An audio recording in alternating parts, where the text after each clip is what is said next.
আমি নিজেই মর্মাহত এবং দুঃখিত। এবং তার পাশাপাশি হচ্ছে যে এই যে গাড়ি চালকরা যারা ঢাকা সিলেট, নট অনলি ঢাকা সিলেট, আমি প্রত্যেক চালকের ব্যাপারেই বলবো তাদের সতর্ক হওয়া উচিত। তারা তো তাদের জীবন শুধু নয়, এখানে আরো একটা গাড়িতে প্রায় 200 জন মানুষের জীবন নিয়ে, অর্থাৎ 40 জন প্যাসেঞ্জার থাকলে একটা পরিবারের 5 জন করে হিসাব করলে 200 জন। এই যে বিষয়টুকু কিন্তু আমাদের গাড়ি চালকরা চিন্তাই করে না, মোটেই চিন্তা করে না। এটা একটা। আরেকটা হচ্ছে যে ঢাকা সিলেট যারা লং ড্রাইভ করে তাদের একটা রেস্টের প্রয়োজন আছে। 11 ঘন্টা 10 ঘন্টা ড্রাইভ করলো, তারপরে যদি আবার 2 ঘন্টা পরে আবার গাড়িতে উঠে যায়, তাহলে তো কোনো অবস্থাতেই এটা তার জীবনের জন্য রিস্ক এবং যে প্যাসেঞ্জারকে নিচ্ছে তাদের জন্য রিস্ক। তো এই জন্য এটা গাড়ি মালিকরা এবং মালিক সমিতি যারা আছে তারা এগুলো খতিয়ে দেখা প্রয়োজন আছে। এই ড্রাইভার কখন গাড়ি চালিয়ে সিলেটে আসছিল, আরেকটা ড্রাইভার কখন চালিয়ে ঢাকায় গিয়েছিল, কখন সে গাড়িতে উঠলো, এইগুলো দেখার বিষয় আছে। পাশাপাশি যারা বর্তমানে এই যে কাজ চলছে, এই কাজের জন্যই তো বিলম্ব হচ্ছে।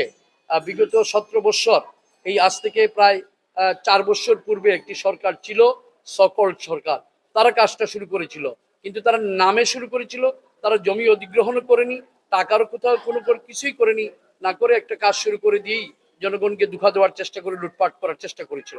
বর্তমান সরকার, জনগণের ভোটের সরকার, এই সরকার আসার পরপরই জমি অধিগ্রহণ প্রায় সম্পূর্ণ করেছে, কাজের গতি বেড়েছে।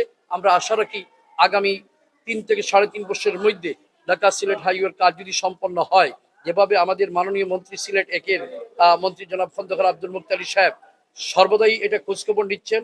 পাশাপাশি আমাদের বিশেষ করে আমাদের মাননীয় প্রধানমন্ত্রী জনাব তারেক রহমান, ওনার শ্বশুর বাড়ি সিলেটে হওয়ার সুবাদে, আত্মীয়তার সুবাদে, এবং উনি অবশ্যই শুধু সিলেট নয় সারা বাংলাদেশেরই দেখছেন, তারপরেও সিলেট শ্বশুর বাড়ি হিসাবে যেভাবে খোঁজখবর নিচ্ছেন, আমরা আশা রাখি হয়তো আগামী 3 থেকে 3.5 বছরের মধ্যে আমাদের ঢাকা সিলেট হাইওয়ের কাজ সম্পন্ন হবে।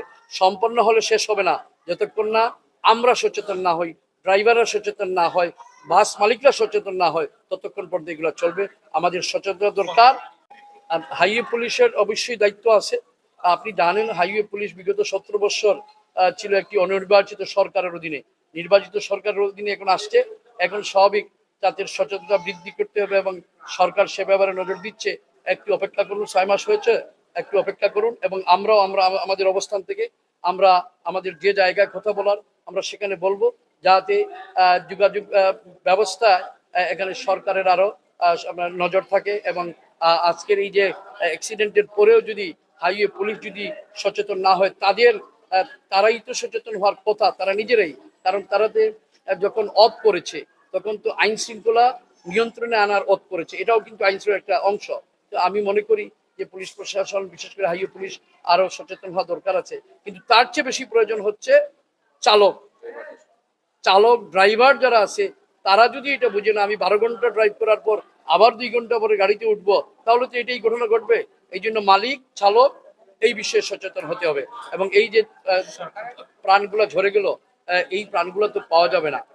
এই যে অ্যাক্সিডেন্ট, এখানে মাননীয় প্রধানমন্ত্রী জনাব তারেক রহমানের পক্ষ থেকে সাথে সাথেই কিন্তু জেলা প্রশাসক এসেছেন, এডিসি জেনারেল এসেছেন, এবং প্রতিটি যারা এখানে অ্যাক্সিডেন্টে আহত তাদেরকে 10,000 টাকা করে ইতিমধ্যে দেওয়া হয়েছে।